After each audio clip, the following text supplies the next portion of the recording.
وسلم علی رسولہ الکریم اما بعد فاعوذ باللہ من الشیطان الرجیم بسم اللہ الرحمن الرحیم۔ سامعین ذوی الاحترام والاحتشام، قربانی کے جانور سے متعلق کچھ چند مسائل عرض کرنے کی سعادت حاصل ہو رہی ہے، اور اسی کا سلسلہ آگے چلاتے ہوئے آج میں نے عرض کیا تھا کہ مستحبات عرض کروں گا۔ قربانی میں مستحب یہ ہے کہ قربانی کا جانور خوب فربا اور خوبصورت ہو اور بڑا ہو۔ بکری کی قسم میں سے قربانی کرنی ہو تو بہتر سینگ والا مینڈھا چت کبرا ہو، جس کے خصیے کوٹ کر خصی کر دیا ہو، کہ حدیث پاک میں ہے کہ نبی اکرم صلی اللہ علیہ وسلم کی ذات گرامی نے ایسا مینڈھا جو ہے چت کبرا مینڈھا یہ حضور نے قربانی کیا۔ فتاوی عالمگیری کے اندر یہ مسئلہ موجود ہے۔ ذبح کرنے سے پہلے یہ یاد رکھیں، چھری کو تیز کر لیا جائے۔ ذبح کے بعد جب تک جانور ٹھنڈا نہ ہو، اس کے تمام اعضاء سے روح نکل نہ جائے، اس وقت تک ہاتھ پاؤں نہ کاٹیں، نہ چمڑا اتاریں، اور بہتر یہ ہے کہ اپنی قربانی اپنے ہاتھ سے کرے۔ اگر اچھی طرح ذبح کرنا جانتا ہو، اور اگر اچھی طرح نہ جانتا ہو تو دوسرے کو حکم دے وہ ذبح کرے، مگر اس صورت میں بہتر یہ ہے کہ وقت قربانی جس وقت ذبح ہو وہاں پہ حاضر رہے، کہ حدیث پاک میں میرے آقا نبی اکرم صلی اللہ علیہ وسلم نے حضرت خاتون جنت بی فاطمۃ الزہرا رضی اللہ تعالی عنہا سے فرمایا، کھڑی ہو جاؤ، اپنی قربانی کے پاس حاضر ہو جاؤ، کہ اس کے خون کے پہلے ہی قطرے میں جو کچھ گناہ کیے ہیں سب کی مغفرت ہو جائے گی۔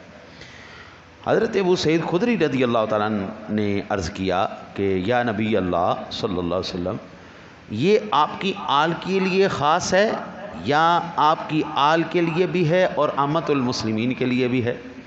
تو حضور نبی اکرم صلی اللہ علیہ وسلم نے ارشاد فرمایا، یہ میری آل کے لیے خاص بھی ہے اور تمام مسلمانوں کے لیے عام بھی ہے۔ اور یہ فتاوی عالمگیری کے اندر ذیلی اور دیگر کتب میں یہ مسئلہ موجود ہے۔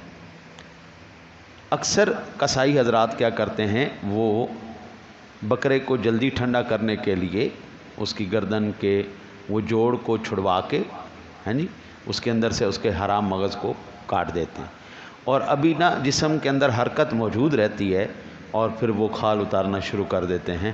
یہ بات درست نہیں ہے، ٹھیک ہے جی، جب تک اچھی طرح سارا خون نہ نکل جائے۔ دیکھیں جتنی جلدی کام کریں گے اتنا زیادہ نقصان ہوگا۔ میڈیکلی بھی اب یہ کہتے ہیں کہ جتنا وہ ہلتا جلتا ہے نا جانور، اس کے جسم سے اتنا خون باہر آتا ہے، اور جتنا جسم سے خون باہر آئے گا اتنا وہ گوشت جو ہے وہ صحت مند ہوگا اور مضر نہیں ہوگا، مضر صحت نہیں ہوگا۔ قربانی کا جانور مسلمان سے ذبح کرانا چاہیے، کہ اگر کسی مجوسی یا دوسرے مشرک سے قربانی کا جانور ذبح کرا دیا تو قربانی نہیں ہوگی، اور یہ جانور حرام اور مردار ہے، اور کتابی سے قربانی کا جانور ذبح کروانا مکروہ ہے، مگر قربانی سے مقصود اللہ تعالیٰ کا قرب ہے، تقرب الی اللہ ہے، اس میں کافر سے مدد نہ لی جائے، بلکہ بعض ائمہ کے نزدیک اس صورت میں بھی قربانی نہیں ہوگی، مگر ہمارا مذہب وہی پہلا ہے کہ قربانی ہو جائے گی، مگر مکروہ ہے۔ یہ ابھی قربانی کے جب ایام شروع ہوں گے نا جی، تو 3-4 دن پہلے ہی عیسائی لوگ بھی جو ہے، اب چونکہ مسلمان میں اور عیسائی میں فرق تو رہا کوئی نہیں، مسلمان بھی ویسے ہی اس ٹائم شکل و صورت ان کی بھی ویسے، عیسائیوں کی بھی ویسے، ٹھیک ہے نا جی، تو وہ قصائیوں کا روپ دھار کے نا جی تو وہ چل رہے ہوتے ہیں، وہ عام مارکیٹ ریٹ سے تھوڑا کم لیتے ہیں، اور ان میں پھر یہ تو عیسائی تو عام روٹین میں نے عرض کر دیا، بیچ میں سارے ہی ہیں، ہندو بھی ہیں اور سارے بھی ہیں، غیر مسلم بھی ہیں سارے، تو اس لحاظ سے یہ بڑی احتیاط آپ نے برتنی ہے، کہیں ایسا نہ ہو کہ لاپرواہی کی وجہ سے ہمارا جانور ضائع ہو جائے، قربانی ضائع نہ ہو، یہ تھوڑی سی احتیاط کرنی۔ اب جو اگلا مسئلہ ہے کہ قربانی کا گوشت اور اس کی کھال وغیرہ کا کیا کیا جائے، اس کا کیا حکم؟ قربانی کا گوشت خود بھی کھا سکتا ہے، دوسرے شخص غنی یا فقیر کو دے سکتا ہے، کھلا سکتا ہے، بلکہ اس میں سے کچھ کھا لینا قربانی کے کرنے والے کے لیے مستحب ہے۔ بہتر یہ ہے کہ گوشت کے 3 حصے کرے، ایک حصہ فقراء کے لیے، ایک حصہ دوست احباب کے لیے اور ایک حصہ اپنے گھر والوں کے لیے۔ 1/3 سے کم صدقہ نہ کرے، تیسرا حصہ کم از کم صدقہ۔ اب قربانی میں کیا ہوتا ہے، وہ اگر کسی کو دیتے بھی ہیں نا تو 2 سے 3 بوٹیاں، اب 2-3 بوٹیوں میں کیا ہانڈی پکے گی، اس سے بہتر ہے نہ دیا جائے، ٹھیک ہے نہیں، 2 بوٹیوں میں آپ کیا کریں گے؟ اگر اس طرح ہی کرنا ہے تو پھر اس کا ایک حال یہ بھی ہے کہ کھانا پکا کے کھانا دے دیا جائے، کھانا پکا کے، چلو ایک ٹائم کا کھانا تو ہو جائے گا۔ اگر کسی کے گھر میں گوشت دینا ہے تو کم از کم آدھا کلو تو دو، ہاں جی، اتنا تو ہونا چاہیے کہ اس کے ایک وقت کی ہانڈی بن جائے۔ اچھا جی، اگر جو قربانی کرنے والا ہے کل صدقہ کرنا چاہتا ہے، سارا صدقہ دینا چاہتا ہے تو جب بھی جائز ہے، اور کل گھر رکھ لینا چاہتا ہے یہ بھی سارا جائز ہے۔ اکثر مدارس کے اندر کیا ہوتا ہے کہ جن کو اللہ تعالیٰ نے وسعت دی ہے وہ کہتے ہیں جی یہ ہمارے والد صاحب کی طرف سے جو فوت ہو چکے ہیں، ہمارے بڑے بزرگوں کی طرف سے آپ یہ قربانی کریں اور ان کا گوشت جو ہے آپ وہ ہمارے اپنے طلباء کو کھلا دیجیے۔ ٹھیک ہے، ایسے کئی جو ہے نا وہ یہاں پہ ہے نہیں نظام قربانی کا، ہم کہاں گوشت رکھیں گے، کہاں جانور ذبح کریں گے، اس لیے یہاں پہ ہم قربانی نہیں کہتے۔ ہمارے جتنے بھی باقی مدارس ہیں ان تمام میں قربانی الحمدللہ ایک عرصے سے کی جا رہی ہے۔ ہمارا جو سب سے پرانا ادارہ ہے وہ سون آباد میں ہے، تقریباً 60 سال سے وہ ادارہ کام کر رہا ہے اور 60 سال سے قربانی ہو رہی وہاں پہ الحمدللہ۔ وہیں پہ پھر گوشت بھی کٹتا ہے اور کسائی وغیرہ سارے آ کے وہاں پہ بناتے ہیں، تو اکثر ساتھی جو ہے نا وہ پھر اس طرح وہ دے جاتے ہیں کہ یہ ہمارے بزرگوں کی طرف سے، ماں باپ کی طرف سے، نانا نانی دادا دادی کی طرف سے، یا پھر عقیقے کا بھی بیچ میں شامل کر لیتے ہیں، کچھ لے جاتے ہیں کچھ چھوڑ جاتے ہیں، تو یہ بالکل ٹھیک ہے۔ اگر جو وہ قربانی کرنے والا وہ سارا رکھنا چاہتا ہے جب بھی جائز ہے، اگر وہ سارا دینا چاہتا ہے جب بھی جائز ہے۔ 3 دن سے زائد اپنے گھر والوں کے لیے کھانے کے لیے رکھ لینا بھی جائز ہے۔ یہ جو احادیث مبارکہ آپ کو سناتے ہیں نا ان ایام میں کہ 3 دنوں سے زیادہ قربانی کا گوشت نہ رکھا جائے، یہ حدیث منسوخ ہو چکی ہے۔ منسوخ سے مراد یہ پہلے حضور نے حکم دیا تھا، پھر اس کے بعد حضور نے اس کا دوسرا حکم دے دیا، بھائی تم رکھ لو۔ تو اب ایسا بھی نہ ہو کہ بندہ دوسروں کو محروم کر دے اور سارا ہی اپنا رکھ لے۔ وہ نا ایک دوست آیا، فون آیا میرے پاس 3-4 دن پہلے، کہنے لگا یار مولانا، میں کہا ہاں بولو، ہم ذرا بے تکلفی میں بات کرتے ہیں، اوے قربانی دا گوشت کھانا ہی؟ میں نے کہا کیا اللہ کے بندے، ابھی تو قربانی آئی نہیں تو آپ کہہ رہے کہ قربانی کا گوشت کھانا؟ وہ کہنا نہیں یار فریزر دے تھلے رکھے سی تے وہ جڑا نا جی ہن نظر پئی ہے کہ اے بھی پیا ہے، تے میں کہنا جی مزہ لینا ہی تو آ جا۔ میں کہا خدا دا خوف کر یار، اگلی قربانی آ گئی ہے تے تو حالی تک جڑا نا جی وہ گوشت سنبھال کے رکھے، جان دے خدا دا نام لے یار، سال ہو گیا ہاں جی۔ اب اگلی، اب دیکھا نا جی تھوڑے دن ہی رہ گئے، 12-15 دن رہ گئے قربانی کو، ابھی تک اس نے سنبھال کے رکھا ہوا ہے۔ میں نے کہا یار جان دے یار، نہ کریا کر یار، وہ غریباں نو کھوا دیتا کرو ہاں جی، تو انہاں دا بھی بھلا ہو جائے۔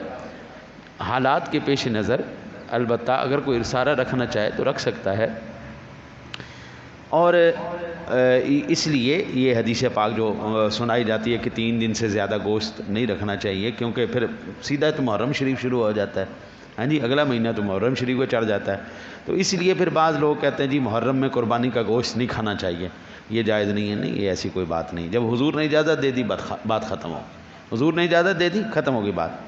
قربانی کا گوشت کافر کو نہ دیں، یہاں کے کافر حربی ہیں۔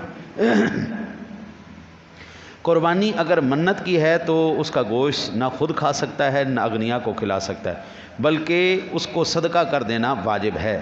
وہ منت ماننے والا فقیر ہو یا غنی، دونوں کا ایک ہی حکم ہے کہ خود نہیں کھا سکتا نہ غنی کو کھلا سکتا ہے۔ ٹھیک ہے جی، اب یہاں پر یہ بات بڑی قابل توجہ ہے، صدقہ جو ہے نا وہ غنی آدمی نہیں کھا سکتا، منت مانی وہ بھی صدقے کی ایک قسم ہے، تو اب وہ غنی ہو یا فقیر ہو وہ سارا صدقہ کرے، وہ گھر میں نہ خود کھائے نہ گھر والوں کو کھلائے، وہ غریبوں مسکینوں کا حق ہے وہ ان کو دیا جائے۔ میں یہ عرض کرتا ہوں کہ 2 چیزیں، ایک صدقہ، دوسری زکوٰۃ، خیرات، یہ تین چیزیں اگر ایمانداری سے پاکستان کی امیر عوام دے دینا تو پاکستان سے غربت ختم ہو جائے گی۔ اب دیکھیں نا جی، جب جائیدادیں ان کی نکلتی ہیں، ہاں جی، چھوٹے سے چھوٹا جو ہے نا جی، چھوٹے سے چھوٹا امیر وہ اربوں روپے کا مالک ہے اس ٹائم، اربوں روپے کا مالک، اور جو تھوڑے سے بڑے لیول کے کھربوں روپے کی ان کی جائیدادیں، کھربوں روپے کی جائیدادیں، اور جن کی کھربوں، لاکھوں، کھربوں، کروڑوں جائیدادیں ہیں، اب وہ اگر ایمانداری سے زکوٰۃ نکالیں تو کروڑوں روپے میں تو زکوٰۃ نکلے گی، تو کروڑوں روپے میں کتنے غریبوں کا ہو جائے گا، بھلا ہو جائے گا۔ تو لہٰذا یہ بات جو ہے نا، یہ اس پر توجہ دینے کی ضرورت ہے۔ میت کی طرف سے قربانی کی، اس کے گوشت کا بھی وہی حکم ہے کہ خود کھائے، دوست احباب کو دے، فقیروں کو دے۔ یہ ضروری نہیں کہ سارا گوشت فقیروں ہی کو دے دے، کیونکہ گوشت اس کے ملک ہے، یہ سب کچھ کر سکتا ہے۔ اگر میت نے کہہ دیا کہ میری طرف سے قربانی کر دینا، تو اس میں سے نہ کھائے بلکہ کل گوشت صدقہ کر دے۔ ہمارے بزرگوں کی طرف سے جو ہم کرتے ہیں تو وہ آپ خود بھی کھا سکتے ہیں، آگے بھی کھلا سکتے ہیں۔ ایک مسئلہ آخری سماعت فرمانا، پھر انشاءاللہ زندگی رہی تو اگلے مسئلے شام میں عرض کروں گا۔